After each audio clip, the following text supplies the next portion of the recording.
So hello guys, good morning to all of you. मैं दिव्यांशुनिशिथ आप सभी का तहे दिल से स्वागत करता हूं अपने यूट्यूब चैनल पे। दोस्तों, आज कुछ नई चीज़ हम लोग यहां पर पढ़ने वाले हैं, डिस्कस करने वाले हैं। कल की वीडियो में मैंने आपके साथ एजुकेशन का मीनिंग, जो भी अलग अलग अर्थों में था, वो सारी चीज़ें आपके साथ डिस्कस करी। उसके बाद मैंने शिक्षा की परिभाषाओं को भी आपके साथ डिस्कस किया। तो इस तरीके से कल का जो मेरा वीडियो था, तो उम्मीद करता हूँ वो चीज़ें आप लोगों को समझ में आई होंगी, राइट। हाँ, उस समय का थोड़ा सा वीडियो हमारा ज़रूर लेंदी हो गया था, 31 मिनट का वीडियो था। तो उसका रीज़न यही होता है कि जब चीज़ों को एक्सप्लेन करना शुरू करें तो लिखा तो सारा कुछ है बुक्स में, है ना। तो बुक्स में लिखी हुई चीज़ों को तो हम लोग कुछ मिनट्स में ही पढ़ सकते हैं, लेकिन अगर उसी से समझ में आ जाता होता तो मैं ये चीज़ शुरुआत नहीं करता, राइट। तो जब चीज़ों को एक्सप्लेन हम लोग करने लगते हैं तो उसके चक्कर में हम लोग को समय का पता नहीं चलता है। तो दैट इज़ वाई ये सारी चीज़ें हैं, थोड़ी सी मैनेज करने में टाइम लगता है। तो खैर कोई नहीं, वो सारी चीज़ें भी मैनेज हो जाएंगी। तो आज यहाँ पर इस वीडियो में मैं आपके साथ शेयर करने वाला हूँ शिक्षा की प्रकृति, यानी नेचर ऑफ एजुकेशन। तो इसलिए वीडियो के साथ एंड तक ज़रूर बने रहिएगा। और गाइज, वीडियो को अपने लिंक्स में, अपने ग्रुप्स में ज़रूर शेयर करते रहिए, जिससे मैक्सिमम स्टूडेंट्स को इसका फ़ायदा मिलता रहे, राइट। चलिए, तो यहाँ व्हाइट बोर्ड पे मैंने आपके सामने कुछ पॉइंट्स मेंशन कर रखे हैं शिक्षा की प्रकृति में। जैसे पहला मैंने मेंशन किया है शिक्षा का स्वरूप निर्धारण। इसके अंदर भी 4 पॉइंट्स मैंने आपके लिख रखे हैं, सब टाइटल्स, दैट इज धर्म दर्शन, संरचना, शासन तंत्र और अर्थतंत्र, ठीक है ना। नेक्स्ट है शिक्षा की निरंतरता। अगला है शिक्षा एक सामाजिक प्रक्रिया, शिक्षा एक उद्देश्यपूर्ण प्रक्रिया। तो गाइज, इसी को बेसिकली आज हम लोग डिस्कस करने वाले हैं कि सारी चीज़ें कैसे होती हैं, क्या होती हैं। तो आप लोग से मेरा सिर्फ एक रिक्वेस्ट है, थोड़ा सा अलर्ट होके वीडियो को सुनिएगा ज़रूर, राइट। और जब मेरे को देखते देखते ऊब जाइएगा तो आंखें बंद कर लीजिएगा, लेकिन कान खुले रखिएगा, ठीक है ना। अगर चीज़ों को आपने सही से सुन लिया तो वो चीज़ें कहीं ना कहीं आपके दिमाग में अपना एक स्पेस ऑक्यूपाई कर लेंगी, जिससे जब भी कभी आपके सामने शिक्षा की प्रकृति या शिक्षा के अर्थ आएंगे तो वो सारी चीज़ें कहीं ना कहीं आपके दिमाग में घूम जरूर जाएगा कि अच्छा हाँ ठीक है, तो इसको हम इस तरीके से रिलेट कर सकते हैं, ठीक है। चलिए शुरुआत करते हैं। सबसे पहली चीज कि शिक्षा का स्वरूप निर्धारण। स्वरूप का निर्धारण कैसे होता है, उनके अंदर कुछ 4 पॉइंट्स मैंने लिख रखे हैं, जिसमें सबसे पहला पॉइंट है धर्म दर्शन, ठीक है। अब ध्यान से समझिए, किसी भी समय पर या किसी भी स्थान विशेष की अगर हम बात करें तो वहां पर शिक्षा का जो एक माहौल होता है वो वहां के धार्मिक मान्यताओं और धार्मिक विचारों के आधार पर ही होता है। यस, अब इस पॉइंट को समझने के लिए मैं बेहतर तरीके से और आपको एक्सप्लेन कर सकता हूं। जैसे मान लीजिए, अपने हम सभी लोगों में बहुत सारे लोग ऐसे होते हैं जो हिंदी मीडियम बैकग्राउंड के स्टूडेंट्स होते हैं, राइट। उसमें बहुत सारे लोग ऐसे होते हैं कि जिन्होंने विद्या मंदिरों में पढ़ाई करी है, या बहुत सारे ऐसे भी स्टूडेंट्स होते हैं जिन्होंने इंग्लिश मीडियम में पढ़ाई करी होती है, मिशनरीज के कॉलेज में, जैसे डॉन बॉस्कोज हो गए, राइट। अगर मैं अपने हिंदी मीडियम्स की बात करूं तो विद्या मंदिर जितने भी हैं ये सब RSS विचारधारा पे बेस्ड है, ठीक है ना। इन द सेम वे अगर मैं यहाँ पर मदरसों की बात करूँ तो वो बेसिकली इस्लामिक धर्म को फोकस करते हुए हैं। तो कहने का सेंस मेरा ये है कि जहाँ पर भी हम शिक्षा की बात करते हैं तो वो स्थान विशेष से रिलेटेड, वो जो भी जगह है, वहाँ पर रहने वाले लोग जो भी हैं, उनकी जैसी भी धार्मिक मान्यताएं हैं या वहाँ का माहौल जैसा भी है, शिक्षा हमेशा उसी के अनुरूप होती है, ठीक है ना। जैसे हिंदी मीडियम का स्टूडेंट है तो वहाँ पर सरस्वती वंदना होती है, ठीक है। इंग्लिश मीडियम का स्टूडेंट है तो वहाँ पर जीसस क्राइस्ट की प्रेयर होती है, राइट। इसी तरीके से मदरसों में उनकी अपनी प्रार्थनाएं होती है, ठीक है ना। तो कहने का सेंस सिर्फ ये है, इसको हम एजुकेशन से इस तरीके से रिलेट कर सकते हैं। अब हम चलते हैं थोड़ा सा अपने प्राचीन समय में, इसको और डेप्थ में थोड़ा सा समझने के लिए और थोड़ा सा इंटरेस्टिंग बनाने के लिए। देखिए, पुराने टाइम में हम सभी लोगों को पता है कि हमारे यहाँ गुरुकुल की प्रथा थी, राइट। जैसे आप श्री राम जी के टाइम में भी अगर चले जाइए तो सारी चीज़ें सभी लोगों ने सुनी हुई हैं। उस समय पर गुरुकुलों का बहुत प्रचलन था, यानी उस समय पर जो शिक्षा की एक प्रणाली थी वो गुरुकुल प्रणाली पे हमारी शिक्षा हुआ करती थी, ठीक है ना। क्योंकि उस समय पर वैदिक सभ्यता थी, हमारी शिक्षा में व्यावसायिक शिक्षा पे उतना जोर नहीं दिया जाता था। वहाँ पर आचरण, व्यवहार, वेदों, पुराणों, इन सब का ज्ञान दिया जाता था, ठीक है ना, ऋषि मुनियों द्वारा। तो कहने का सेंस ये है कि उस समय पर जैसा धार्मिक वातावरण था उस हिसाब से वहां पर शिक्षा प्रणाली थी। उसी तरीके से अगर आज की डेट में आप आ जाते हो तो आज की डेट में गुरुकुल प्रणाली हमारे यहाँ नहीं बची है। तो आज की डेट में क्या है, हम लोग सेमी वेस्टर्न कल्चर में आ गए हैं कि यहाँ पर हम लोग हिंदी मीडियम के भी संस्कार लेके चल रहे हैं और इंग्लिश मीडियम के भी लेके चल रहे हैं, ठीक है ना। अगर आप एट द सेम टाइम आप किसी फॉरेन कंट्री US वगैरह को आप देखते हो तो वहाँ पर क्या है, वहाँ पर कंप्लीटली एक वेस्टर्न एटमॉस्फेयर है, ठीक है। तो मतलब वहाँ का जैसे बिलीफ सिस्टम्स हैं रिलीजन को लेके, यानी धर्मों को लेके, उस हिसाब से हर जगह पर उनके अपने मूल्य हैं और उसी के आधार पे वहाँ की शिक्षा प्रणाली है, राइट। ये चीज़ समझ में आती होगी। अब इसी के साथ साथ जो हमारे टीचर्स होते हैं, जैसे हर व्यक्ति का, हर इंसान का अपना एक सोचना होता है, अपनी एक विचारधारा होती है और अपनी एक मान्यता होती है, राइट। तो अगर मान लीजिए मैं एक टीचर हूँ और मेरी एक स्पेसिफिक किसी भी रिलीजन को लेके या किसी भी पर्टिकुलर चीज़ को लेके मैं बहुत आसक्त हूँ, ठीक है, मेरी उस चीज़ के प्रति बहुत आस्था है, तो जाहिर सी बात है कि मैं आप लोगों को भी या मेरे वो सारे स्टूडेंट्स जो भी मेरी कॉम्पिटिटिव एग्जामिनेशंस की क्लासेस में आते हैं, उन सब पे मैं उन सारी मान्यताओं की छाप छोड़ने की पूरी कोशिश करूँगा, राइट। तो वहाँ पे होता क्या है, चूंकि जब स्टूडेंट हमारे सामने होता है, आप लोग स्टूडेंट नहीं हो, इस चीज़ को ध्यान रखिएगा, आप लोग स्टूडेंट बिल्कुल नहीं हो, आप लोग हो ट्रेनी, राइट, आप लोग हो प्रशिक्षु, आप सीख रहे हो चीज़ों को, आपके लिए कोई चीज़ नई नहीं है जो मैं बताने जा रहा हूँ, सब कुछ आपको पता है, राइट। तो मैं उन स्टूडेंट्स की बात कर रहा हूँ कि जो मेरे पास कॉम्पिटिटिव एग्जामिनेशंस के लिए आते हैं, राइट, जिनको कॉम्पिटिशन का कुछ भी ABCD नहीं पता। अब अगर उनको मैं कोई भी चीज़ बताता हूँ, भले ही वो चीज़ मैं गलत बता रहा हूँ, लेकिन वो सही तरीके से सुनते हैं, बिकॉज उनके लिए मैं उनका टीचर हूँ और मैं जो कह रहा हूँ वो चीज़ें उनके लिए सही होंगी, ठीक। तो मेरे ही ब्रेन के हिसाब से, मेरे ही बिलीफ सिस्टम के हिसाब से उनके भी बिलीव्स डेवलप होंगे। ये चीज़ समझ में आ रही है आपको, राइट। तो इस तरीके से धार्मिक मान्यता, धार्मिक विचारों का एक बहुत बड़ा रोल होता है शिक्षा के स्वरूप निर्धारण में, ठीक बात है। सेकंड पॉइंट हम लोग देख लेते हैं, संरचना। यानी शिक्षा के स्वरूप निर्धारण के लिए संरचना भी एक बहुत ही महत्वपूर्ण रोल प्ले करती है, नो डाउट। अब इसको थोड़ा सा प्रैक्टिकल हम लोग समझते हैं। अब जैसे मान लीजिए हम लोग अपनी रूटीन लाइफ में जिन भी अपने व्हीकल्स का यूज़ करते हैं, जिन भी गाड़ियों का यूज़ करते हैं, उन गाड़ियों में अगर कोई खराबी आती है या किसी पार्ट को रिप्लेस करना है, बदलना है, तो वहाँ पर मैकेनिक के पास दो ऑप्शंस होते हैं। वो हमको ऑप्शन देता है, भैया ओरिजिनल पार्ट लगा दें या डुप्लीकेट लगा दें या लोकल पार्ट लगा दें, ठीक है ना। तो हम क्या कहते हैं, भाई चलो ओरिजिनल लगा दो। ओरिजिनल क्यों लगवाते हैं, लोकल क्यों नहीं लगवाते हैं? बिकॉज ओरिजिनल पार्ट लगेगा तो गाड़ी का परफॉर्मेंस अच्छा होगा, वहीं पर लोकल पार्ट अगर लगवाते हैं तो शायद उस समय के लिए चीज़ें ठीक हो जाती है हमारी गाड़ी में, लेकिन थोड़ा सा चलने के बाद हो सकता है फिर से वही दिक्कत हमारे सामने आती।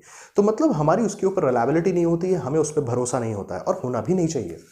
तो यहाँ पर इस संरचना में सबसे इंपॉर्टेंट चीज़ यही है कि जैसी क्वालिटी होगी आपकी एजुकेशन की, आप भी उसी तरीके का बिहेवियर करते हैं अपनी पर्सनल लाइफ में, अपनी सोशल लाइफ में, अपनी करियर लाइफ में, राइट। अब इसको एजुकेशन से जोड़ते हुए थोड़ा सा एक्सप्लेन करता हूं मैं आपको कि शिक्षा की जब हम संरचना की बात करते हैं तो बात वही हुई ना कि जब हम संरचना की बात कर रहे हैं यानी कॉम्पोजिशन की, तो उसमें हम उसके जो घटक हैं जिनसे वो चीज़ मिलकर बनी है उनकी बात करते हैं, ठीक है ना।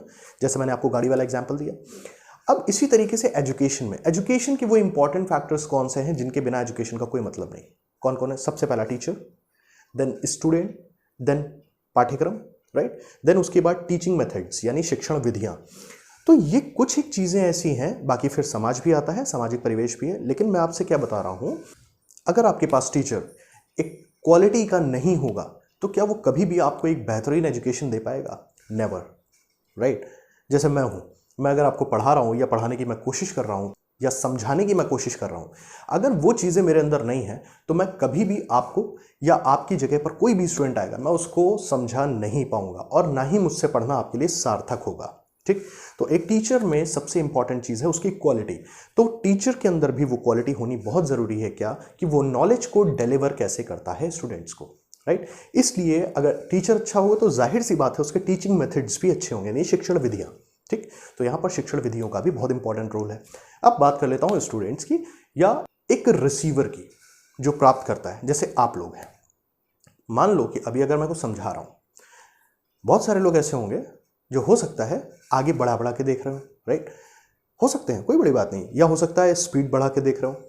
आप तो ऐसा नहीं कर रहे हैं, उम्मीद करता हूँ नहीं कर रहे होंगे, लेकिन अगर कर रहे हैं तो इसको मत करिए, बिकॉज जो चीज़ें हमारे दिमाग को एक प्रॉपर वे में मिलनी चाहिए, हम उस तरीके से अगर उसको वो फीडिंग नहीं देंगे तो हमारी वो चीज़ें बहुत ही शॉर्ट टर्म के लिए होती हैं, वो चीज़ें हम लोग अपने एग्जामिनेशंस तक अपने दिमाग में कैरी नहीं कर पाएंगे, राइट। तो खैर, जोक्स अपार्ट, तो अब इसके बाद मैं आपसे बात कर रहा हूँ स्टूडेंट की, यानी एक रिसीवर की, जो वो एजुकेशन ले रहा है उसमें भी वो उच्च गुणवत्ता यानी वो क्वालिटी होनी चाहिए। बिकॉज अगर वो स्टूडेंट में भी वो क्वालिटी नहीं होगी तो वो स्टूडेंट ना तो उस एजुकेशन को प्रॉपरली ले पाएगा, टीचर भले ही कितना भी अच्छा हो, लेकिन वो स्टूडेंट कभी भी उस एजुकेशन को ना ले पाएगा, ना उसका सही से उपयोग कर पाएगा। हम ही लोग जब अपने स्कूल में पढ़ते हैं तो अपनी क्लासेस में एक बच्चा होता है जो फर्स्ट आता है, एक होता है जो नीचे से फर्स्ट आता है, दोनों ही फर्स्ट आ रहे हैं ना, लेकिन बस दोनों के अपने अपने स्थान है, राइट। तो ऐसा क्यों होता है भाई? उसके पास भी वही दिमाग है, उसके पास भी वही दिमाग है, तो ऐसा क्यों हो रहा है कि वो ऊपर से फर्स्ट आ रहा है या नीचे से फर्स्ट आ रहा है? ओनली बिकॉज ऑफ हिज और हर अटेंशन, ठीक है ना, कि उसका अटेंशन नहीं है टीचर की तरफ, तो दैट इज़ वाई वहाँ पर उनके रिजल्ट्स में डिफरेंस आ जाता है, ठीक है ना। तो इसलिए टीचर के साथ साथ स्टूडेंट में भी वो क्वालिटी होनी चाहिए, राइट।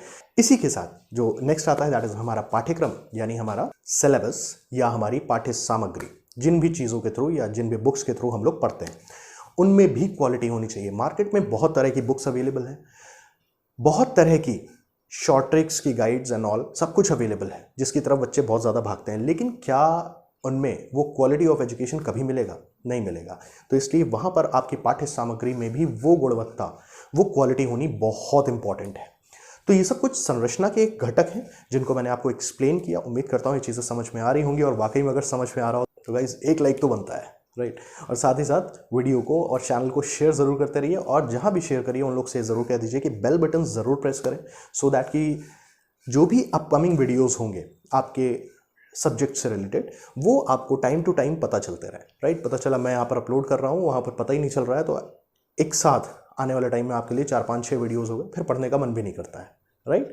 चलिए इसी के आगे बढ़ते हैं नेक्स्ट पॉइंट पे, शासन तंत्र। शासन तंत्र को समझते हैं। शासन का मतलब समझते हैं ना, जो भी हमारे यहाँ या जो भी जिस भी जगह के शासक होते हैं, शासक का मतलब क्या होगा, जो भी वहाँ के लीडर्स हैं, लीडर्स में प्रेसिडेंट्स भी हो सकते हैं, प्राइम मिनिस्टर्स भी हो सकते हैं, राइट, चीफ मिनिस्टर्स भी हो सकते हैं, और हमारे लोकल लेवल पे जैसे हमारे शहरों में या तो मेयर होते हैं या नगर पालिका अध्यक्ष होते हैं, इस टाइप से जो भी होते हैं। अगर हमारे लीडर्स, उस पर्टिकुलर जगह के लीडर्स भी उतने अवेयर नहीं होंगे शिक्षा के लिए, और शिक्षा के लिए उतने एक्टिव नहीं होंगे, तो वो भी अपनी जगहों पे अपने यहाँ के जो भी छात्र होंगे उनको एक क्वालिटी ऑफ एजुकेशन बिल्कुल नहीं दे पाएंगे, क्योंकि वो एनवायरनमेंट तो वही देते हैं ना भाई, माहौल वही बनाने में हेल्प करते हैं, राइट। स्कूल तभी सही ढंग से चल सकता है जब उसका जो प्रशासन होता है, वो भले ही प्राइवेट हो या गवर्नमेंट हो, जब तक उसका प्रशासन एक्टिव नहीं होता है या उस प्रशासन में भी पढ़ाई के लिए वही अवेयरनेस नहीं होती है, तब तक तो स्कूल सही से नहीं चल सकता ना। तो वही चीज़ मैं आपसे कहना चाहता हूँ कि शासन तंत्र का मतलब ये हो गया। अब इसके लिए मैं आपको एक एग्जाम्पल देता हूँ। फॉर एग्जाम्पल, हम अगर अभी अपने पड़ोसी मुल्क पाकिस्तान की बात कर लें, ठीक है, तो इस समय जो कोरोना का एक संकट आया हुआ है, सब देश बचने की कोशिश कर रहे हैं और अपने सिटीजन्स को बचाने की कोशिश कर रहे हैं। वहाँ पर वो भाई साहब 80 एकड़ की ज़मीन लेके बैठे हैं कि हमारे यहाँ जो भी डेथ होंगी उनके लिए हम वो ज़मीन रखेंगे, ठीक है, कि इंसानों को दफनाने के काम आए। तो ऐसा क्यों हो रहा है, ऐसी क्या वजह है वहाँ पर? ओनली बिकॉज ऑफ एजुकेशन, कि वहाँ पर वहाँ का जो शासन तंत्र है वो सिर्फ और सिर्फ अपनी उतनी ही लिमिटेड चीज़ों में, यानी जो धार्मिक चीज़ें हैं सिर्फ और सिर्फ उन्हीं में बंध के रह गया है। उसके लिए प्रोग्रेस नाम की कोई चीज़ नहीं है, उसके लिए प्रोडक्टिव होना कोई ज़रूरी नहीं है, उसके लिए एजुकेशन में आगे बढ़ना कोई ज़रूरी नहीं है। वहाँ पे लड़के तो पढ़ सकते हैं, लेकिन लड़कियों की एजुकेशन पर कोई ध्यान नहीं दिया जाता, लड़कियों को ना पढ़ाया जाए वो लोग बेहतर समझते हैं। तो ऐसे ही वहाँ की एक एक्टिविस्ट हुई हैं, सोशल एक्टिविस्ट, उनका नाम आप लोगों ने सुना होगा, मलाला यूसुफजई, राइट। ये पाकिस्तानी एक्टिविस्ट हैं। इन्होंने वहाँ पर फीमेल एजुकेशन के लिए काफ़ी सारे रिफॉर्म्स लाने के लिए बहुत मेहनत करी है, जिसके लिए इनको नोबेल प्राइज़ भी मिला है, राइट। ऐसा इनको क्यों करना पड़ा भाई? अगर वहाँ पर वो सारी चीज़ें उतनी ही फेवरेबल होती फीमेल एजुकेशन के, तो वो ये सब इतना बीड़ा क्यों उठाती, राइट। तो इस तरीके से आप ये समझ सकते हैं कि पाकिस्तान की आज की डेट में गत क्या हो रही है। बात समझ रहे हैं ना आप मेरी? तो सिर्फ इसका एक और मात्र एक कारण है, वो यही है कि एजुकेशन पर वहाँ पर प्रॉपर ध्यान नहीं दिया जा रहा है। And at the same time मैं आपको एक और कंट्री का एग्जांपल देना चाहूँगा, जापान। जापान का एग्जांपल क्यों दे रहा हूँ? जब हिरोशिमा नागासाकी वाला एक ट्रेजेडी हुआ था जापान में, हम सभी लोगों को पता है, एट द टाइम जापान बिल्कुल तितर बितर हो गया था, बिल्कुल बिखर चुका था, वहाँ की इकोनॉमी बिल्कुल धराशायी हो चुकी थी। वहाँ पर आज भी उन जगहों पे आज भी हैंडीकैप्ड बच्चे पैदा होते हैं, विकलांग, यस, बिकॉज उस समय की जो दिक्कतें थी वो आज भी झलकती हैं। लेकिन वहाँ का शासन, वहाँ के जो लीडर्स थे, वो इतने अवेयर थे एजुकेशन को लेके, उन्होंने कहा कि नहीं चलो ठीक है, वो जो हुआ वो हो गया, उन चीज़ों के लिए हम अपने देश की बर्बादी नहीं कर सकते। और ऑल ऑफ अ सडन उन्होंने एक बाउंस बैक किया, राइट। उसके साथ में क्या हुआ, उन्होंने फिर से अपने सिटीजन्स को लेके अपनी फिर से उसी एक एजुकेशन सिस्टम को एक इम्प्रूव किया, टेक्नोलॉजी की तरफ बहुत ध्यान दिया, और कड़ी मेहनत के साथ और प्रॉपर एजुकेशन के गाइडेंस में उन्होंने 10 से 15 साल के अंदर अंदर फिर से जापान को एक वर्ल्ड पावर के तौर पे पूरी दुनिया के सामने खड़ा कर दिया। और आज जापान हमारे आपके सामने है। वो इस बिलीफ पे काम करते हैं that there is no space for mistakes, yes, तो उनका बिलीव इतना पॉजिटिव और इतना प्रोडक्टिव है कि उन्होंने फिर से उसी एजुकेशन के थ्रू, उसी टेक्नोलॉजी के थ्रू और अपने आप को फिर से उतना ही मजबूत और दुनिया के सामने एक वर्ल्ड पावर के तौर पे प्रूफ कर दिया, राइट। तो यहाँ पर इस तरीके से हम समझ सकते हैं कि हमारा शासन कितना इंपॉर्टेंट होता है शिक्षा के स्वरूप निर्धारण के लिए, ठीक है ना। ऐसे ही अगर अपने हम देश की बात करते हैं, हमारा देश आज भी विकासशील है। हम लोग बचपन से सुनते आए हैं विकासशील देश है, विकासशील है। आज हम लोग आज भी देखते हैं कि विकासशील है। उसका रीज़न भी यही है कि हमारे यहाँ भी कुछ लीडर्स को छोड़ के बाकी सारे के सारे लीडर्स अपनी अपनी तिजोरी भरने में लगे हुए हैं, राइट। या बहुत सारे हमारे लोकल जो क्षेत्रीय नेता होते हैं, जो सांसद विधायक होते हैं, वो खुद ही उतना पढ़े लिखे नहीं होते हैं, तो वो शिक्षा को क्या पढ़ाएंगे, क्या बढ़ावा देंगे, राइट। तो मेरी बात को आप कनेक्ट कर पा रहे हो ना। तो इस वजह से क्या होता है कि हमारे यहाँ पर, जैसे अगर हम अपने यहाँ के छोटे शहरों की बात करें, तो वहाँ पे ऐसा क्यों कहा जाता है कि नहीं, वहाँ पे जो उन जगहों के जो अधिकारी होते हैं वही अपने बच्चों को वहाँ पढ़ाना पसंद नहीं करते हैं। उसका रीज़न यही है कि वहाँ का जो एजुकेशन सिस्टम है उसमें वो क्वालिटी नहीं है। क्वालिटी ना होना एक बहुत बड़ा रीज़न है। जैसे हमारे यहाँ के अगर गवर्नमेंट स्कूल्स की बात करें, वहाँ पे जिस दिन हमारे ज़िले के डीएम का बच्चा पढ़ने लगेगा, एसपी का बच्चा पढ़ने लगेगा, उसी दिन वहाँ की एजुकेशन सिस्टम इम्प्रूव हो जाएगा। यस, वहाँ के टीचर्स में वो लगन, वो मेहनत, वो पैशन सब आ जाएगा वापस, और वो सब जितने सोए हुए हैं उतने ही एक्टिव हो जाएंगे towards quality of education, right. तो इन द सेम वे हम कह सकते हैं ये चीज़ कि हर जगह पर एजुकेशन के लिए या वहाँ की शिक्षा प्रणाली के लिए, वहाँ के शासन तंत्र का शिक्षा के लिए यानी एजुकेशन के लिए अवेयर होना बहुत ज़रूरी है, right. Okay, in the same way now the last point, that is अर्थतंत्र। अर्थतंत्र की बात हम फिर से ऐसे ही समझ सकते हैं कि जहाँ पर भी पैसा यानी फिनांस, अर्थ का मतलब यही हो गया ना कि जहाँ पर भी पैसे की प्रचुरता होगी वहाँ पर जाहिर सी बात है एजुकेशन की क्वालिटी और टेक्नोलॉजीज़ का लेवल, सारी चीज़ें बहुत अच्छी होंगी। जहाँ पर पैसा ही नहीं होगा वहाँ पर कैसे टेक्नोलॉजी अच्छी आ सकती है और कैसे एजुकेशन अच्छी आ सकती है, इसको आप बेहतर ऐसे समझिए। हम अपनी सोसाइटी में ही देखते हैं, क्या एक गरीब तबका है, ठीक है, एक मिडिल क्लास या अपर मिडिल क्लास है, राइट। तो जहाँ पर एक वो क्लास है जिसके पास पैसे की कमी नहीं है, एटलीस्ट अपनी रूटीन की चीज़ों के लिए और अपने बच्चों की नेसेसिटीज़ को पूरा करने के लिए, और वहीं पर एक वो तबका है जिसके पास 2 वक्त की रोटी भी बड़ी मुश्किल से आ रही है। तो आप मेरे को बताओ कि क्या कभी भी इस तबके के लिए अच्छी एजुकेशन पॉसिबल होगी, या ये अपने बच्चे को क्या उस तरह की एक कॉन्वेंट एजुकेशन या एक अच्छी क्वालिटी ऑफ एजुकेशन दे सकता है? बिल्कुल नहीं। उसके लिए उसको फिनांस की ज़रूरत पड़ती है। इन द सेम वे वहीं पर ये क्लास जो है ये अपने बच्चों को एक हायर एजुकेशन दे सकता है, बिल्कुल दे सकता है, बिकॉज उनके पास कोई भी फिनांस की कमी नहीं होती है, राइट। तो हम कह सकते हैं कि एक अच्छी एजुकेशन सिस्टम के लिए अर्थतंत्र की भी इंपॉर्टेंस उतनी ही होती है। अब इसको आप कितने भी वाइडर सेंस पे लेके जाएंगे आपको हर जगह दिखाई देगा, राइट। तो उम्मीद करता हूँ ये चीज़ें आप लोग को क्लियर हो रही होंगी। अब इसके साथ साथ और भी बहुत सारे फैक्टर्स होते हैं शिक्षा के स्वरूप निर्धारण के लिए, जैसे वहाँ की संस्कृति हो सकती है, कल्चर हो सकती है, उसके अकॉर्डिंग भी शिक्षा होती है, बिल्कुल सही है। वहाँ की जो साइंटिफिक ग्रोथ होती है यानी वैज्ञानिक प्रगति होती है, उसके हिसाब से भी वहाँ की एजुकेशन होती है, ठीक है। तो ये सारे कुछ एक कॉजेज हैं, ये सारे फैक्टर्स हैं जो डायरेक्टली इफेक्ट करते हैं शिक्षा की संरचना को, ठीक है, या हम कह सकते हैं शिक्षा के स्वरूप को, राइट। चलिए इसी के साथ जो हमारा सेकंड पॉइंट है उसको भी हम लोग डिस्कस कर लेते हैं, दैट इज शिक्षा की निरंतरता। गाइस देखिए, निरंतरता को हम लोग डिस्कस कर चुके हैं, इसलिए इसके लिए बहुत डिटेल में मैं नहीं जाऊंगा, इसको बहुत सीमित शब्दों में समझाने की कोशिश करूंगा। निरंतरता का मतलब क्या होता है? लगातार, यानी शिक्षा रुकनी नहीं चाहिए। और क्या शिक्षा कभी रुकती है? भाई बच्चा पैदा हुआ, उसने माँ की गोद से सीखना शुरू किया, फिर वो स्कूल जाने तक कुछ ना कुछ सीखता ही रहता है। शिक्षा का चूंकि बहुत ही एक बड़ा दायरा है, राइट। उसके बाद क्या हुआ? वो बच्चा स्कूल में चला गया, स्कूल में उसने अलग अलग क्लासेस में बहुत सारी अलग अलग चीज़ें सीखी, राइट। उसके बाद स्कूल के बाद वो कॉलेज में गया, वहाँ उसने ग्रेजुएशन देन पोस्ट ग्रेजुएशन में बहुत सारी चीज़ें सीखी, फिर वो अपनी प्रोफेशनल लाइफ में आया, फिर उसने कुछ सीखा। इनफैक्ट वो हर दिन कुछ ना कुछ सीखता रहता है अपनी लाइफ में, राइट। तो आप मेरे को बताइए, क्या शिक्षा कभी भी रुकने वाली प्रक्रिया है? नहीं, शिक्षा एक निरंतर प्रक्रिया है, right. Okay, now the next, that is शिक्षा एक सामाजिक प्रक्रिया है। तो ये शिक्षा एक सामाजिक प्रक्रिया है, ये बात बिल्कुल सही है। क्यों? क्योंकि शिक्षा के ही माध्यम से एक बच्चे को जब वो बड़ा होता है उसको समाज में समायोजित होने की सारे कलाएं, सारे गुण उसको सीखने को मिलते हैं। फिर वो चाहे उसके किताबों के थ्रू मिले यानी उसके पाठ्यक्रम के थ्रू, या उसके और सारे मीन्स के थ्रू, यानी जिस भी एनवायरनमेंट यानी वातावरण में वो पला बड़ा है, ठीक है ना। अब जब सामाजिक प्रक्रिया की बात होती है तो यहाँ पर फिर से वही सारी बातें आती हैं। सामाजिक प्रक्रिया के तौर पे शिक्षा में क्या क्या चीज़ें आती हैं? भाई वही शिक्षक हो गया, समाज की ज़रूरत होती है ना, लोगों की ज़रूरत होती है। जब तक लोग ही नहीं होंगे, समाज नहीं होंगे, तो शिक्षा दी किसको जाएगी, राइट। तो उसमें फिर वही इंपॉर्टेंट चीज़ आ गई, शिक्षक होना ज़रूरी है, छात्र होने ज़रूरी है, यानी एक जो सिखाने वाला हो और एक जो सीखने वाला हो, और फिर पाठ्य सामग्री हो गई, राइट। फिर शिक्षण विधियाँ हो गई, बहुत सारी विधियाँ हो सकती हैं, फिर समाज में बहुत सारी चीज़ें आ जाती हैं, जैसे आपकी वो सजीव भी होंगी, निर्जीव भी होंगी, राइट। तो इस तरीके से बिल्कुल शिक्षा एक सामाजिक प्रक्रिया है, हम कह सकते हैं, ठीक है ना।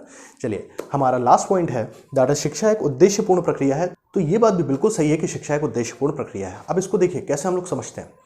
जब हम लोग ने बचपन से बड़े हुए तो हम लोग को क्या चीज़ समझ में आई कि हम लोगों ने देखा कि हमारे जो पेरेंट्स हैं, हमारे जो मम्मी पापा लोग हैं या पापा हैं खाली, तो जो भी वर्किंग है, मैं वर्किंग की बात कर रहा हूँ, तो हमने ये देखा कि हमारे पापा लोग ऑफिस जाते हैं, ऑफिस जाने के बाद फिर जब 1 महीना कंप्लीट होता है देन उनको सैलरी मिलती है, सैलरी मिलने के बाद फिर घर चलता है।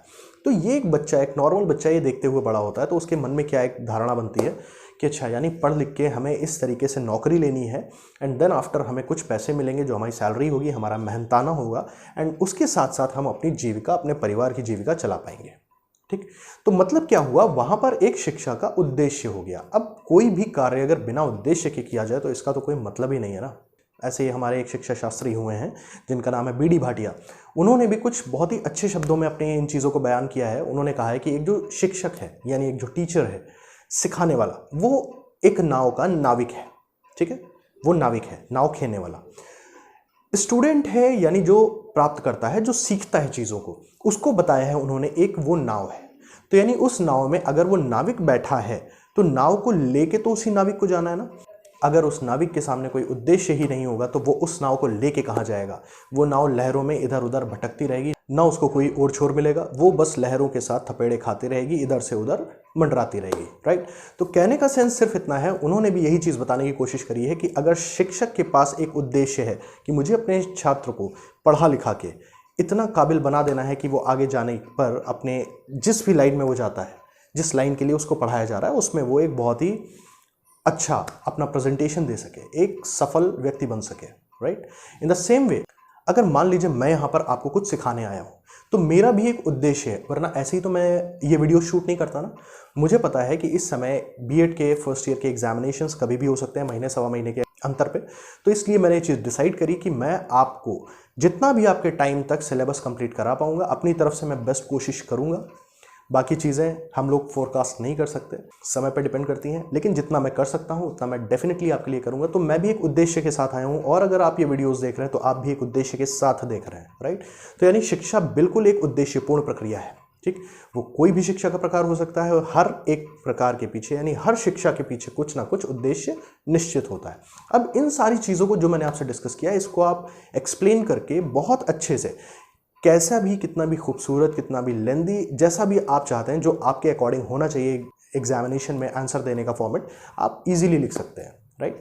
साथ ही साथ आप लोग से कहना चाहूँगा कि आप लोग का फीडबैक भी मेरे लिए बहुत इंपॉर्टेंट है, राइट, क्योंकि मैं अपनी तरफ से बेस्ट पॉसिबल कोशिश कर रहा हूँ कि आपके लिए कुछ बेहतर कर सकूँ, बेहतर आपको दे सकूँ। तो प्लीज़ अपना फीडबैक, अच्छा या बुरा, जैसा भी हो, उसको प्लीज़ कमेंट सेक्शन में देना मत भूलिएगा, राइट। अगर आप लोग को समझ में आ रहा है तो भी बताइएगा, और अगर कोई चीज़ें नहीं भी समझ में आ रही हैं तो उनको भी ज़रूर बताइएगा, ठीक है ना। चलिए, इसी के साथ मिलते हैं अपने नेक्स्ट वीडियो में। टिल देन, घर पे रहिए, सुरक्षित रहिए एंड वंदे मातरम दोस्तों।